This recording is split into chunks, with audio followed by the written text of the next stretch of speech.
Welcome to the One Take for Safety video for the Bambu printers, the X1 Carbon and the P1P. So these are both one of our nicest printers here at Circuit Launch, and we're going to go through a little bit of the safety and basic use of it. So starting off with the very beginnings, please keep your fingers out of the movement. I know it can be very, very tempting to reach in and be like, oh, grab a part or do something while it's moving, but keep your fingers out of it. You'll just get them jammed. Also, FYI, the head is hot. You can burn yourself if you touch it. Kind of no-brainer, but it has to be said. So these printers will print with a variety of materials. You can be able to print with PLA, PETG, nylon, all sorts of different things. They are set up with a multi-filament feeding system called the AMS. That is the things right up on top. This is the AMS, Bambu Lab AMS, and those are dry boxes. So there's desiccant in there and they will keep the filament clean. If the materials are in there and they're not printing, you can assume that that is open filament for anyone to use. However, if someone has reserved it and needs to do a multicolored print or put their own filament in there, then they are responsible for removing the filament or putting a note on it or something like that to prevent other people from using the filament. So if it's loaded and it is free, you can use it. So feel free. All of the filament is ready to be used. One note, filament degrades with moisture content. So as you can see, we have lots of filament down here. Hopefully we'll have a rack. This stuff is old, it's pretty bad. However, we also have a dryer. This dryer, although it may be in a different location, is a very simple thing. You can be able to put your filament in there and use the suggested time. I would double the hours to use if it's been longer, but you can see here it's at 65 C for, I believe it's 6 hours. To be able to change the time and temp, you just simply press up and down for temp and both of them to set the time. And that sets it. That's pretty simple. You can be able to load your filament in there and dry it, or use it from to be able to restore old filament, even filament that we have here and around. So let's talk real quick about the filament. So one thing that is very important with the filament is to be able to make sure that you don't lose the end. So one of the things, let's say we have this roll of filament here on the ground. Notice there's a little keeper. The end is super important to be able to keep track of. You can either put it through the couple holes or use one of these little filament keepers. You can even load this so that the filament, that this keeper just stays on the roll while it prints. There's no problem with that. It'll just slide along the roll.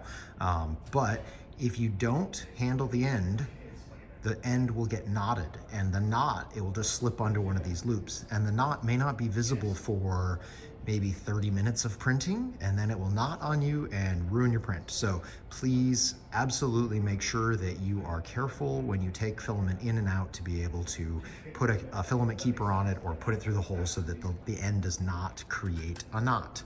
So now looking at these printers for loading, it is pretty simple. There's already filament loaded in there, and we'll go over the software in a moment to be able to how to load and unload these filaments. To be able to, for example, change the filament out in the AMS, you just simply need to open a container, take the filament out. You will actually have to use the software to click unload, and it will unload the filament. You can pull it out and just simply use, when you're inserting the filament, you can be able to just simply push this forward and slide it in, and it will start to fill it. Please keep these boxes closed. Don't open them unnecessarily because there is desiccant in there, and these are dry boxes, so they will keep the filament in a good condition, which is really what we want the most, okay? So let's talk briefly about build plates. So for the P1P and the X1 carbon, this is the textured PEI. It's dual plate. It'll tell you PLA, ABS, TPU, polycarbonate. And you can print on this without any glue or anything. You may choose to use a brim if you're having adhesion problems. But please don't use glue or any type of either release agent or binding agent on these printers. The one tip that we do have is if you are having adhesion problems, you can take this textured plate, bring it over to the sink, and just use some Dawn dishwashing soap and clean it off. Don't use isopropyl. That will be able to help improve the plate's adhesive properties. There is also underneath, you can see we have an engineering plate. This engineering plate is for PETG, ABS, TPU, nylon, which is PA, or PC for polycarbonate. Notice it says glue stick can help, and there has been glued. You can use soap and water, or just even water and a plastic scraper, not a metal scraper, to remove the leftover glue on there. And this will be important for prints like PETG. So you can go ahead and use that plate. There's also a cool plate that is in the X1 carbon. Sometimes we're also going to be having a textured plate for this. The cool plate is only for PLA, and you do need a glue stick on it. And then both of these plates are very simple to remove and install, and you just simply put it in the correct way and let it down. And that is how you change build plates and be able to use that. Please do not use ASA or ABS without clearing it with staff, because we do have some fume and indoor air pollution issues with those filaments that we do need to deal with. The X1 carbon is going to be the one that you want to print nylon or polycarbonate on, because it has an enclosure. There's a bunch of other filaments on there.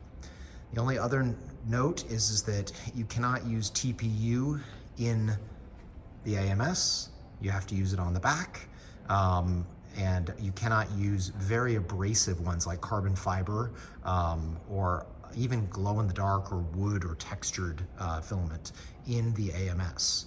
And if you are going to use some of those more abrasive filaments, please do it in the X1 carbon, which has a hardened steel nozzle instead of the P1P, so that you could be able, so that it is maintained.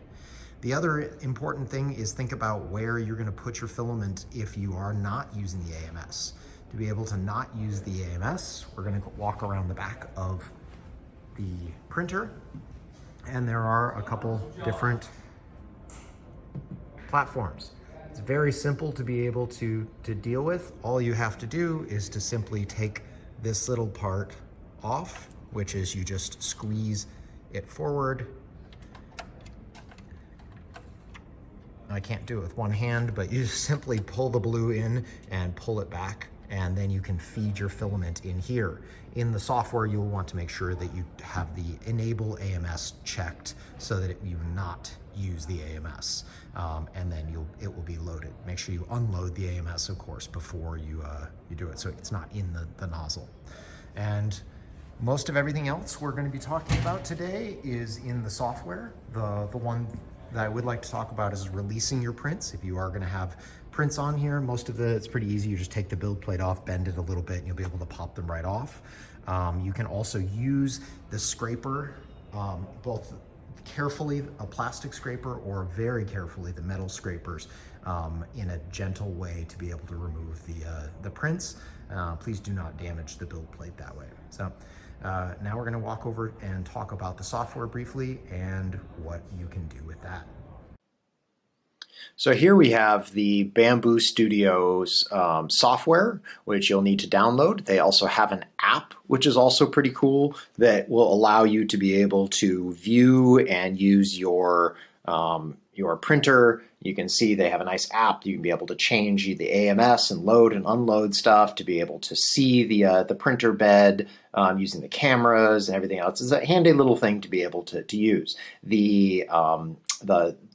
Both the account for the machines and the software is written on the machine. So the username and password is there, and you can be able to add that in and connect it. Please do not use your own account. Please use the account, like the Circuit Launch account that we have, to be able to slice.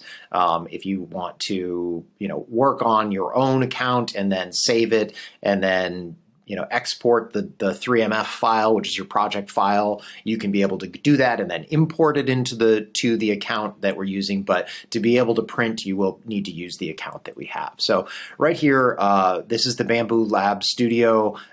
Technically, this one that I have up is called the Orca Slicer, and it's a fork of the Bambu that allows you to do a few extra things. And I'll talk about those in a little bit, but for all intents and purposes, the Studio is very similar. For advanced, if you want to do flow calibration and work with filament tuning, then you will probably want to upgrade and use the Orca Slicer.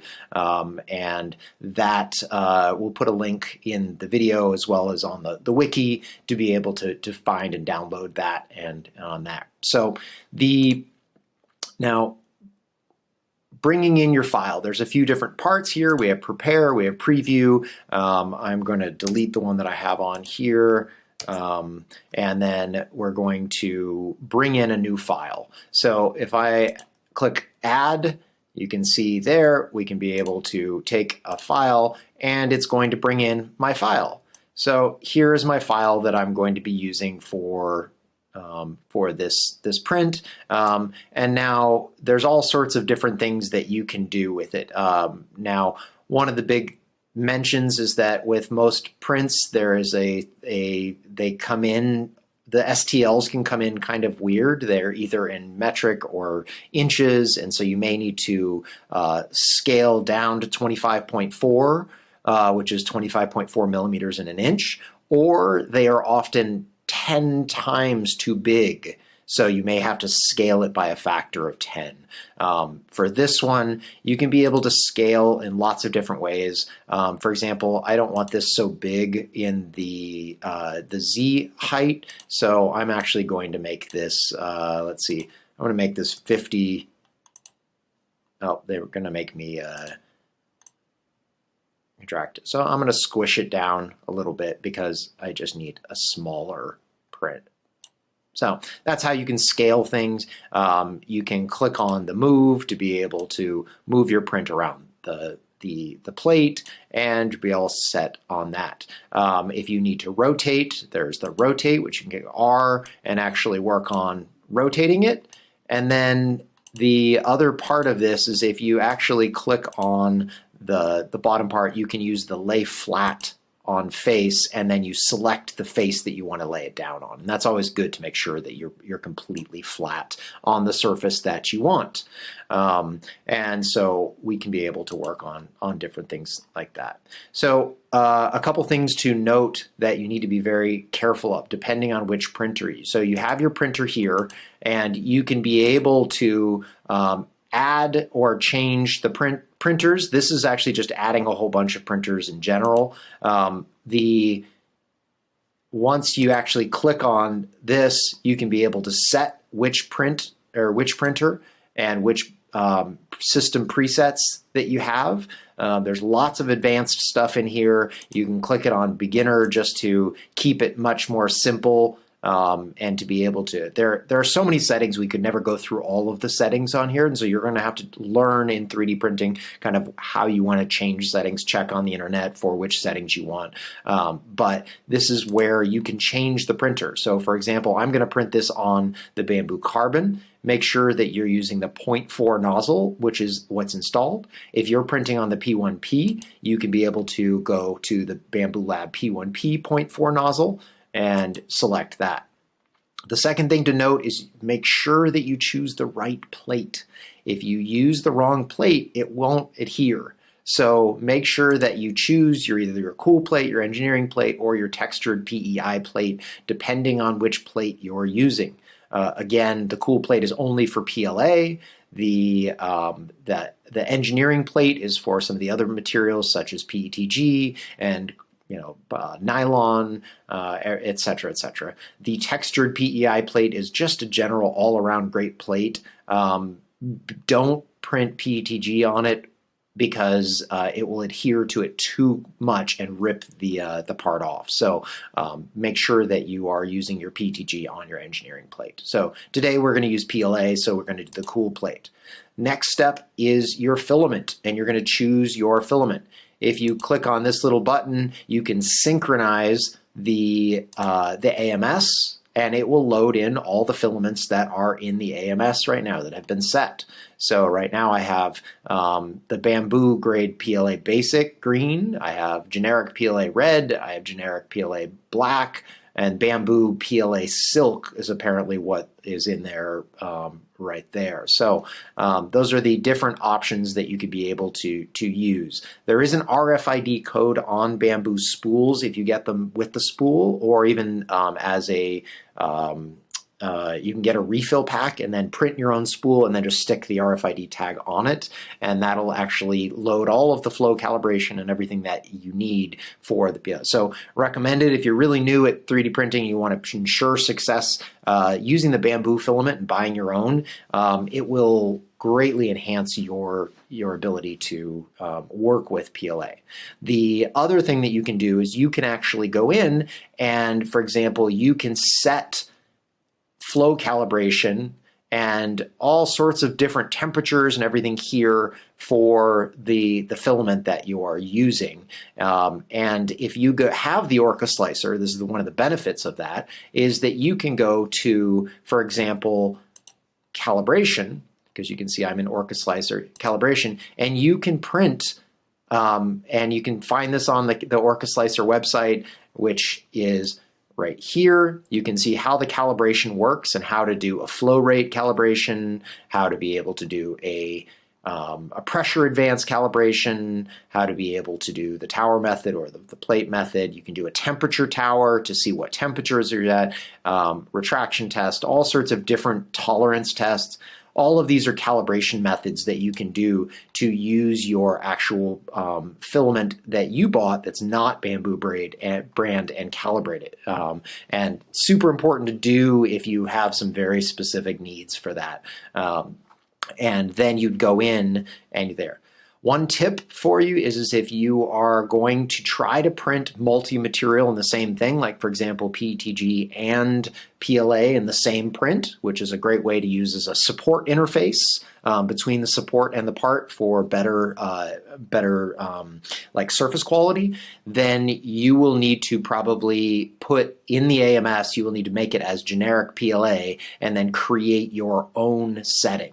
And the way you do that is you take one of the filaments and you could say, for example, add it, and then you would edit here, keep the name of it, for example, whatever it is, and then do all the settings there, and then you save it. And that will allow you to save that as there. So you could actually say it's PLA, and then put all the settings for PETG in here, and then you will very easily be able to do multi-material print from the AMS in that. If that's too much, don't worry about it, but those are just some advanced tips on how to be able to do that. And so I'm gonna take that one out. So for here, I'm gonna choose my print, and I want it to do it in, I'm gonna do it in the Bambu PLA silk. So to change the filament type, if I've loaded it wrong, is you just right click and go change filament and choose the filament that you want. And then it will be able to do that. The next step is your process. This is where you're going to choose what process. They have both system presets. You can even tune this and save these as user presets. Just note, if you working in the carbon, the X1 carbon, and you're doing all that filament, and then you change to the P1P, all of those settings won't even appear for you to choose. So you have to be in the printer that you set that stuff up on. So for example, on this one, it was 0.12 fine. I actually I don't think it matters that whether I'm going, but you can go to extra fine, you can do optimal, or you can do standard. And today I'm going to just choose on the X1C, the standard. This one comes up and it says discard and keep changes for new values. This is a little tricky, and you're going to have to play with it to be able to know whether it is. But in general, if you want if you've edited values, it's basically saying, should I transfer the values over that were previous, or do I want to take the new values that you edited and you changed? And then if you do want the new values, you say save. If you want the old values, I believe you transfer them over. And then I'm not quite sure what discard and there are the same, but there's no changes. Would you like to keep these change the same? So just transfer, I guess. I don't think it's going to matter. You may want. I found that a little bit confusing, so you may want to just confirm that the settings that you want are set up in your spot. And so here you can change a lot of different things, whether you're in advanced or there, the strength, support, all of these. If you want a brim, it's an others, and you would go over to, I don't need a prime tower. That's only if you have a multi-material and you need to prime the head. The bed adhesion, if you have it here, it doesn't look like the brim is in there, so I'm going to need to turn on advanced for that. And in that case, let's see, I'll move my face over now. It looks like they've changed it. Here we go. Brim type. You'll want to put brim as to manual, or outer brim or inner brim only, or no brim. So I'm going to just choose no brim. I don't need a brim for this part. And the brim is just simply a little skirt, although skirt is not a brim. Skirt is just a line around it. It does nothing. The brim is what actually will help you with adhering to the plate. So if I've got all of my stuff ready to go, I can change. There are a million different settings that you can play with and change. The support is also an important part. For example, for doing support, there are lots of different ways to do that. Let's say, for example, I'm going to take this part and I actually want to rotate it in a weird way. Let's see, I'm going to rotate it that way, and then I'm going to lay it flat based on this part or this face. And then I want to put support in here. Now, the support, obviously, I would need to support any of the bridges, which would be under there. You can click Enable Support, and you can choose Normal, Auto, or I like Tree Auto or Tree Manual. Works better. The trees work a lot less. They tend to support better and print versus and use less filament. So for example, if I'm going to do Tree Manual, then you can do a lot of stuff. You can choose on build plate only, meaning it only supports the build plate, or it goes from the build plate to the part. If you don't have that on, it will go from part to part, also known as internal supports. You can also do support critical regions only.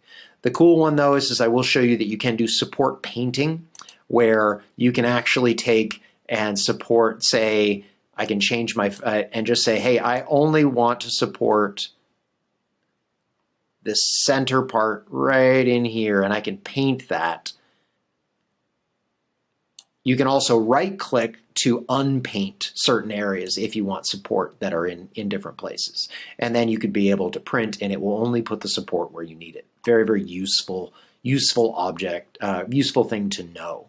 So, and then my support is ready to go. I'm actually not going to, but let's slice the plate anyway. So if I slice plate, it will then add the G-code and figure it out and add the support, and then you can be able to see what is going on and be able to make sure that it actually is what you want. So we've got just a couple more seconds here while we do that. Once we switch, we're in the preview mode, and you can see that my support is in here. It looks like that's where I've got support. It actually is not doing a tree, which is kind of bizarre. I'm not quite sure why.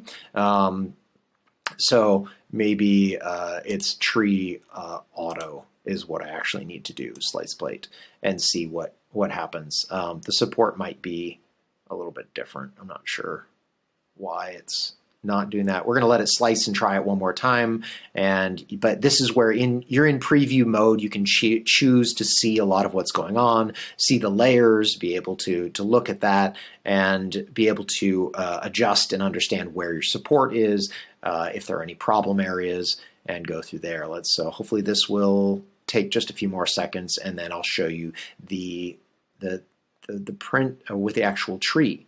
Once you're ready to go and you're ready to print your part, make sure that you have reserved the machine on the proximity thing for the full time. Here we've got some trees and some weirdness for support. Auto, it's supporting all the places plus the places that I've done, so I actually need to work a little bit more with this support because I don't like the way that the support is going on. Of course, I would never actually print it this way anyway, but you can pull this down and see the slices and see what's going on, and you can actually see where it says don't put support, and everywhere else it is putting support for the auto. So I'm actually going to go back very quickly, and we are going to take my print. I want to rotate it back away from that, and I'm going to lay flat just to make sure. There we go. Okay, so now my print, it looks ready to go, and I'm ready to print it. What we're going to do is slice my plate again one more time, and then we click print plate. And that's how we are choosing our parts. Now, we're also going to go through a little bit live to see how the AMS system works, just to see if we need to deal with it. So once I've clicked print plate, this is the PLA. You can see the AMS slot of which filament it is, and then which printer you're printing it on, and if there needs to be flow calibration. If you've done your tuning in OrcaSlicer, make sure that you've turned flow calibration off so that it doesn't do the flow calibration. And it only does flow calibration on the X1 carbon because of the little LiDAR, and it affects the whole thing. And then you want enable AMS. If you have loaded your filament into the back because it's TPU or you didn't want to use the AMS, then you need to make sure that you unclick the enable AMS. And the last ones are bed leveling. If you want it to go through the bed leveling, you click it. If you don't want it to go because you've already printed on and you know it's level, then you can click unclick it. And the time lapse, I think it just saves your video, and I'm not quite sure where it saves. You can play with it if you want to, but it's not the most crucial of things. Once I have my part, I simply click send. And then we're going to check it out and see if it will automatically do it through the AMS or whether I actually need to go in and manually select the AMS to load. However, it is going to be able to. So you can see there's a camera here. Let's see, we'll move my face over here. So the heat bed is heating, and then you can see that the nozzle's heating up. The heat bed is going to be heating up, and once it starts printing, it would there. Notice that I have the PLA. This looks like it's PLA green on here. I want to see if it actually sets and changes the PLA automatically. Otherwise, what you need to do probably is stop your print, come into either the app or the OrcaSlicer, and you would click on this and you would go unload. If you see a filament that's already in the head, you might need to click unload first because it may not do it. But it does look like it actually is setting the correct PLA for me to be able to do this. If you're having issues with this, that would be there. If you are sending a print from the printer, it will always just choose this first filament box. So you actually can't choose the filament and then start, like if you want one of the test prints on there. So that's another little tricky part. And then, of course, the external spool, you would uncheck the AMS for that, and then you would load that. You may need to load that manually on the machine. You'll go through the menu and click, either to the filament or feeding, or the two menus are two different on the different machines. You'll actually need to press it to unload whatever the filament's in there, and then load it up with that, and you'll need to separate that little tube and put your filament on the back inside and to be able to do that. Once you're done with printing, make sure that you do take your filament off and enable the AMS by connecting it up again. But overall, this looks good. It's cleaning the nozzle tip. It's going to use the right filament. It loaded it in, and I think our print is going to be ready. The last thing, as I can see, I've got an hour and 21 minutes, so I can actually just be able to do it. I already had glue on this thing already, so I'm not going to bother putting new glue on it. You can see how it's going, but it is going to go through some processing. You can see it does flow calibration right here by actually laying down different lines and then using the LiDAR to check. It looks like there's some filament on there already, which is not the biggest deal, but it will go through that spot. It will do bed leveling if you need it. Other than that, it's a pretty automatic thing. So there are lots of people who can help with this, and hopefully you can get started and printing as soon as possible. The big things is just make sure you reserve the printer, you treat the filament well, and you use the right plate, and the settings are going to be, trial and error. And like I said, if you don't want trial and error, use the Bambu filaments. It's a lot easier. And there. So good luck on 3D printing. If you have any questions, please don't hesitate to use hashtag tell us it's broken. If there are any issues that you have, something is wrong, out of place. And then the only last thing is that if your print is so fragile that it cannot be taken off by someone else, you are implicitly agreeing that you are going to be here when the print is end to take it off. Otherwise, everyone has full permission to take your print off and at whatever damage that may or may not cause. So please just be aware of that. Thanks, and good luck using our printers, and excited to see what you'll make with it.